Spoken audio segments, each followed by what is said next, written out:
Olá, pessoal, tudo bem? Aqui quem está falando é o Leonardo, e hoje, juntamente com o grupo 6, que é composto pelo Gabriel, pela Natália, pelo Victor e pela Inayana, nós vamos estar apresentando, então, uma apresentação com um título chamado Manejo Integrado do Ácaro da Lixia, a série Elite.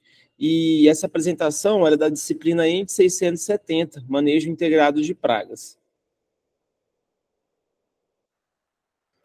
Então, introduzindo um pouco sobre o assunto, né? Quando a gente pensa na lixia, a lixieira ela é uma planta que se desenvolve em regiões tropicais e subtropicais, e ela começou a ter uma importância maior dentro do mercado, né, dentro dos sistemas agrícolas, pelo fato de que o fruto possui concentrações elevadas de vitamina C, potássio e fósforo, além de conter diversas substâncias antioxidantes. Então, quando a gente pensa na produção agrícola dessa cultura, né, da lixeira propriamente dita, a gente vem associando, então, com pragas e, junto a isso, com os controles. E por ser, de certa forma, uma cultura emergente em vários países, acaba que não existe tantas metodologias estabelecidas assim. E quando a gente pensa, então, nos principais grupos de pragas, nós temos os besouros, nós temos lagartas, cochonilhas e os ácaros. Então, quando a gente pensa nos ácaros, nós temos os ácaros da família dos eriofídeos. Nesse caso, estão destacando, né, o Aceria lite, propriamente dito, o ácaro da lixia.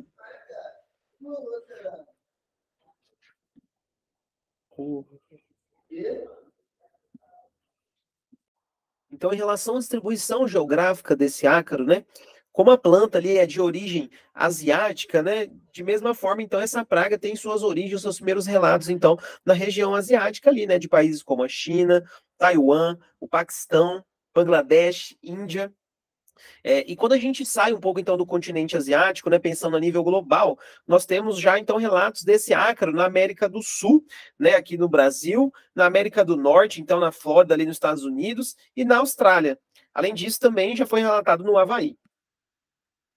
Em relação, então, à bioecologia desse ácaro, né, quando a gente pensa no desenvolvimento dele, então, no ciclo de vida dele, o ciclo de vida, então, é iniciado ali pelos ovos, né, que são translúcidos ali, da coloração translúcida. Esses ovos, eles têm, então, um diâmetro ali de 0,032 milímetros.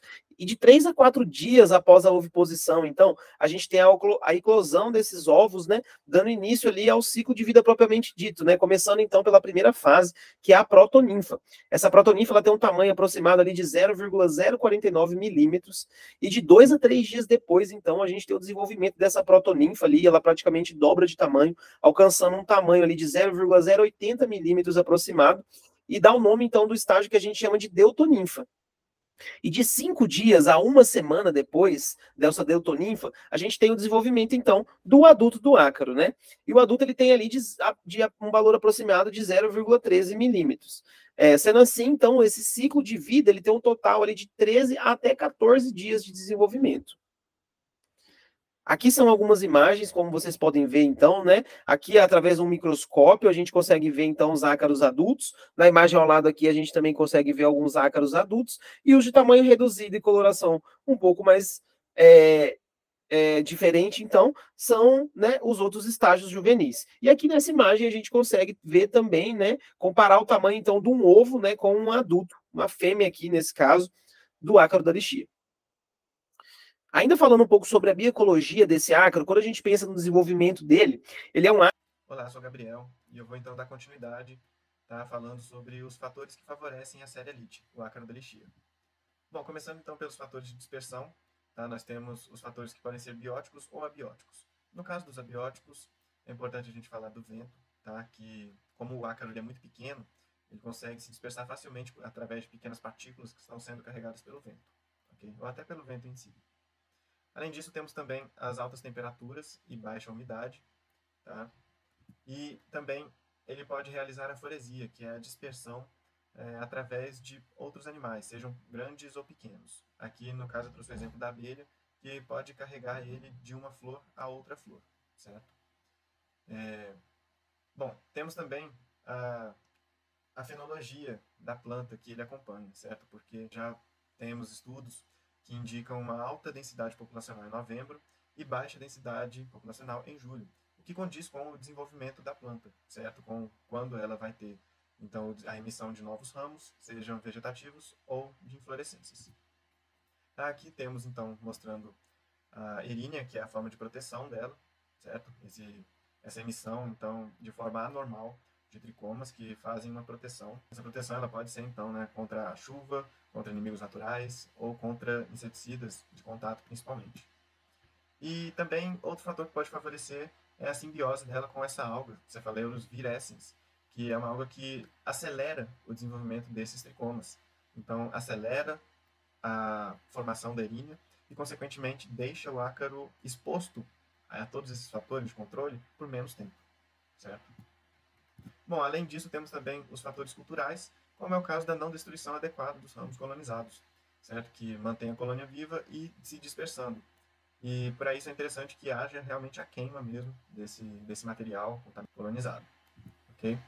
E também temos a falta de monitoramento, né? Já que o ácaro ele tem um momento que ele fica vulnerável, é muito importante que a gente esteja acompanhando quando essa vulnerabilidade acontece. Então, se não tiver monitoramento, é mais fácil para o ácaro, favorece ele. Okay? Eu sou o Victor, vou falar um pouquinho sobre pontos críticos de controle do ácaro da lixia. Uma das dificuldades do controle do ácaro é o tamanho dele, né? Ele é bem minúsculo. Ele é difícil até de se ver a olho nu. Porém, ele tem uma capacidade muito, muito grande de causar danos, né? E se ele não for controlado, ele pode inviabilizar completamente a produção das plantas. E ele é considerado a principal praga, né, da cultura em diversos países, incluindo aqui no Brasil. Uma das alternativas para minimizar os efeitos do ácaro é a aplicação de defensivos por meio de pulverização nos caules ou nos ramos. Porém, essa técnica é um pouco difícil ainda, né, devido ao tamanho das árvores, né. O ácaro, ele possui cerca de 0,15 milímetros, né, e essa praga ela foi identificada no Brasil em 2008. O ácaro também, apesar dele ser pequeno, ele vive nas erinoses, né, na formação da erinose. E tem indício que ele mantém uma simbiose também com uma alga que se chama Cephaleurus. Ela vai se desenvolver, né, graças à alimentação do ácaro. O ácaro vai injetar uma toxina e vai acabar desencadeando a formação dessas algas. Para visualizar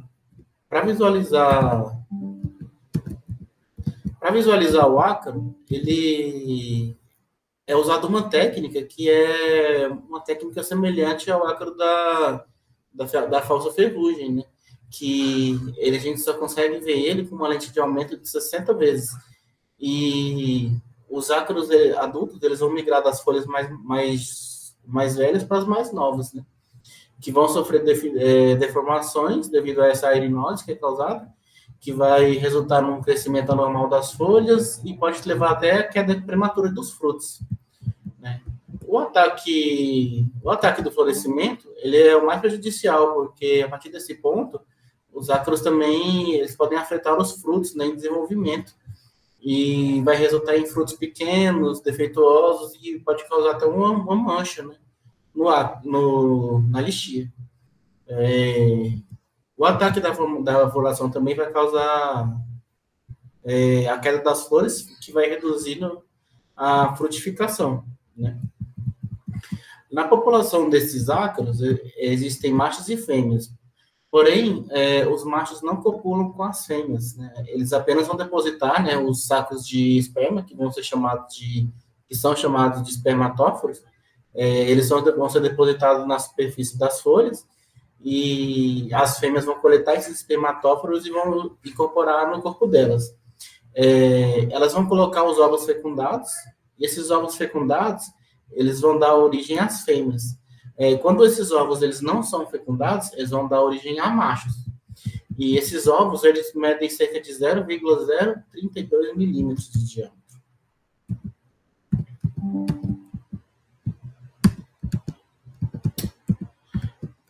Um dos grandes problemas é a pulverização, né? Muitos produtores não conseguem se dispor de equipamentos adequados para a aplicação de defensivos. Em plantas de grande porte, né, que é o caso da lixia. O que vai levar, né, ao uso de pulverizadores de alta potência. Porém, essa técnica de pulverização ela não é acessível para produtores. E, nesse sentido, o método que é mais utilizado hoje em dia é a pulverização de caules nos ramos, porque é a solução mais viável e mais barata para o controle da praga. Porém, é necessário, né, se observar que o produto seja sistêmico, para que ele possa ter um efeito residual, né, e tem que se levar em consideração também o local de aplicação, para evitar que seja próximo às plantações, né, para evitar que os frutos sejam contaminados com esses inseticidas que serão aplicados, né. Bom, pessoal, meu nome é Natália e eu vou falar um pouquinho agora para vocês sobre o manejo integrado do ácaro da lixia. E antes disso, eu vou falar alguns conceitos sobre o manejo integrado de praga para a gente poder entender como é que funciona tomar a decisão de controlar ou não esse ácaro, tá? Dentro do manejo integrado, que é mais conhecido como MIP, tá? O que esse sistema visa? Esse sistema visa aumentar a mortalidade natural das pragas. Como que ele faz isso? Vamos supor lá, você viu uma densidade lá de praga lá na sua cultura, você vai chegar e vai controlar? Não, você vai medir primeiro, amostrar essa praga, para então ver se a densidade daquele organismo ele está acima ou não do nível de dano econômico, que é o nível a partir do qual ele causa prejuízo, né? Ou seja, prejuízo econômico para o produtor, e aí você toma a decisão de controlar ou não, tá? E esse método, né, ele integra vários tipos de método, né, esse manejo integrado de pragas. Ele não usa só o controle químico, mas também faz uso de outros tipos de controle, como, por exemplo, o controle biológico, o uso de variedades existentes, o controle cultural, e daí vai, como eu trouxe aqui na figura para vocês. E esse manejo, ele é composto por 3 componentes, que é a diagnose.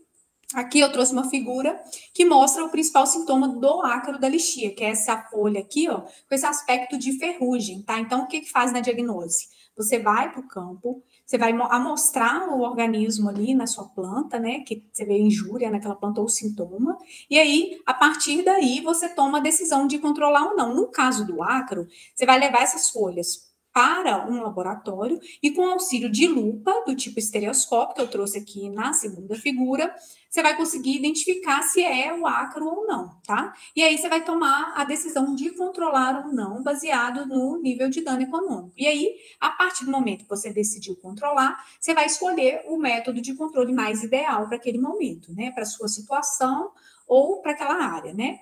E aí, como eu disse anteriormente, ele integra vários tipos de método, então você vai escolher aquele que for melhor para você naquela ocasião. No caso do ácaro da lixia específico, o que tem se usado muito é a poda. Tanto a poda dos caules, onde se encontra o ácaro, quanto também a poda drástica da árvore inteira, tá bom? Isso vai ser explicado melhor posteriormente, tá?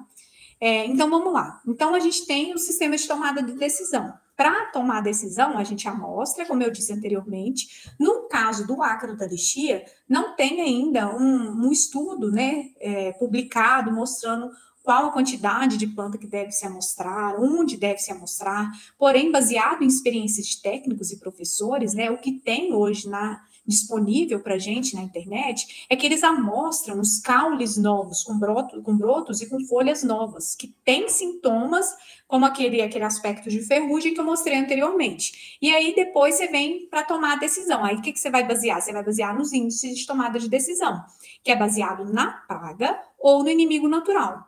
Ou no inimigo natural, né? E aí, no caso do baseado na praga, a gente tem o nível de dano econômico. Como eu disse anteriormente, é um nível a partir do qual esse organismo ele causa dano econômico para o produtor. Então, você toma a decisão de controlar. E temos também os inimigos naturais, que dão para a gente um nível de não ação. Então, vamos supor, a gente tem lá uma grande quantidade de ácaro da lixia lá na lixia.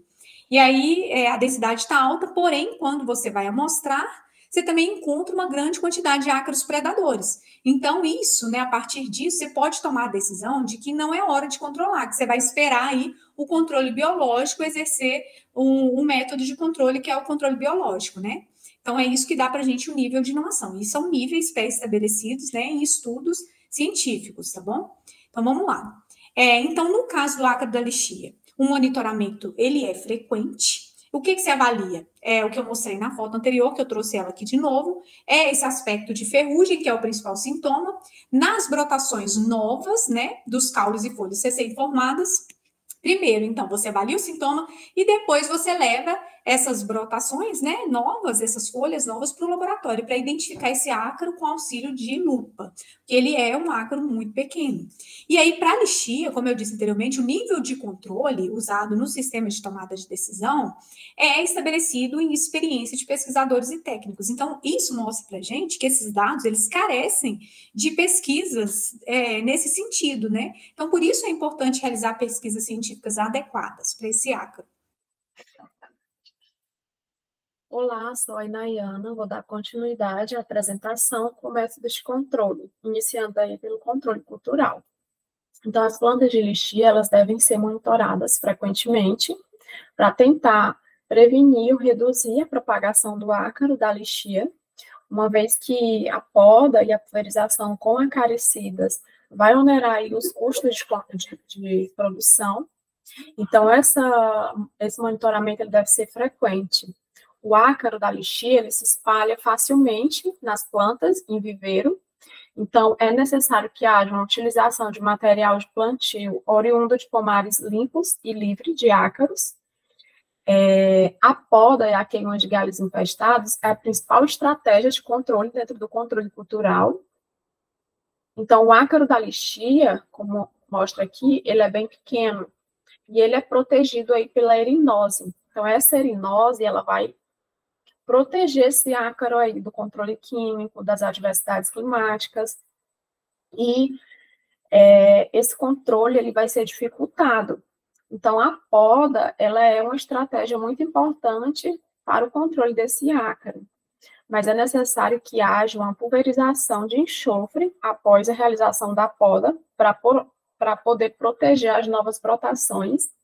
Sem essa aplicação, a poda, ela vai prejudicar aí ainda mais a situação desse ácaro. Então, é necessário que se haja essa proteção.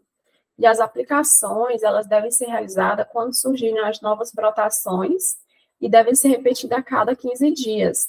Então, realiza-se a poda, faz a pulverização com enxofre e a cada 15 dias realiza nova aplicação, até que a planta ela pare de emitir novas brotações. Só que tem que se tomar cuidado, porque o enxofre ele pode provocar fitotoxicidade na planta em altas temperaturas. Então, é necessário evitar a utilização desse produto em altas temperaturas para poder não acontecer essa fitotoxicidade. Em relação à resistência de plantas, é um dos métodos de controle mais importantes para pragas agrícolas, devido ao baixo custo, não polui o meio ambiente, não prejudica os seres vivos e é compatível com outros métodos de controle, podendo ser usado aí perfeitamente no manejo integrado de pragas. Porém, ela é uma estratégia que é pouco explorada para o manejo do ácaro da lixia. Então, tem poucos trabalhos que mostram aí resistência de plantas. Amaral e colaboradores, com o objetivo de selecionar variedades resistentes ao ácaro da lixia, eles observaram que a variedade Bengal, que é a mais comercializada, ela é suscetível ao ácaro, e a variedade americana, que é uma variedade que não é tão comercializada, ela foi resistente ao ácaro. Porém, essa variedade, apesar de não ser muito comercializada, ela apresenta frutos com grande quantidade de polpa e de sabor adocicado e acidez aí aceitável. Então, é uma boa alternativa para ser utilizada aí em pomares comerciais de lixia. Em relação ao controle biológico, ele se baseia principalmente em predadores, onde as espécies que foram encontradas associadas a esse ácaro são principalmente as espécies da família Phytozoideae, que é a família mais importante de ácaros predadores. E esses ácaros predadores, eles se alimentam vorazmente dos ácaros fitófagos e de ovos de inseto, e eles conseguem procurar de forma ativa e localizar o ácaro dentro da erinha. Então, aquela erinose ali que protege ali o ácaro, mesmo com essa proteção, o predador ele consegue localizar esse fitófago e assim realizar o seu controle.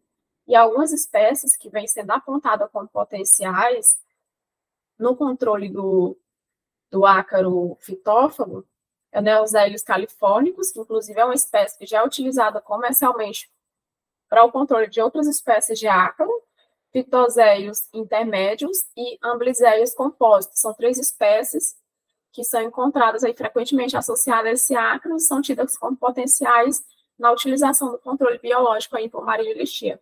Porém, a efetividade desses ácaros em pomares de lixia, pomares comerciais, ainda não é muito conhecida. E um patógeno que já foi encontrado associado ao ácaro da lixia foi esse fungo, Isurtella thompsoni. Então, já foi identificado infectando naturalmente o ácaro da lixia no Brasil e é tido aí também como potencial no controle biológico. Em relação ao controle químico convencional, o controle químico ele é o método mais empregado para controle de ácaros fitófagos. Porém, para o ácaro da lixia só existem 3 produtos registrados: azadiractina, enxofre e propargito.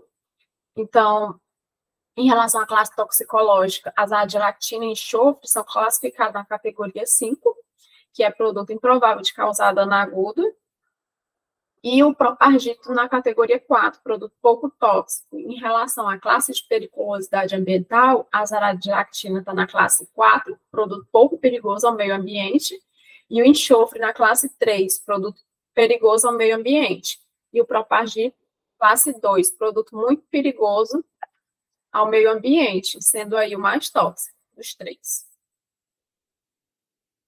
As pulverizações com acaricidas sintéticos, elas devem ser realizadas antes e ou durante a emergência da inflorescência e expansão das folhas, e essa pulverização de produtos, ela deve ocorrer nas fases em que os ácaros deixam temporariamente os erinhos.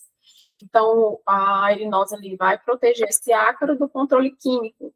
E para que seja efetivo esse controle, é necessário que esse controle seja realizado no momento que esses ácaros eles vão realizar a migração ali para novas brotações. Tem-se também utilizado um controle químico alternativo, com caudas, né, por exemplo, cauda sufocálcica e a cauda bordaleza. Tem trabalhos que mostram que já teve uma redução populacional dos ácaros com a utilização da cauda sufocálcica, e também houve redução aí na incidência da erinose com a utilização da cauda bordaleza. Então, devido aí ao princípio ativo do sulfato de cobre, que é um algicida, ele vai combater aí a simbiose com a alga, diminuindo a incidência da erinose. Essa diminuição da incidência da erinose vai deixar o ácaro menos desprotegido. E aí ele vai ficar mais exposto ali às adversidades climáticas, ao controle químico e aos predadores, e assim vai diminuir também a sua incidência. Então, aqui são algumas das referências que a gente utilizou no nosso trabalho, e a gente agradece a atenção. Muito obrigada.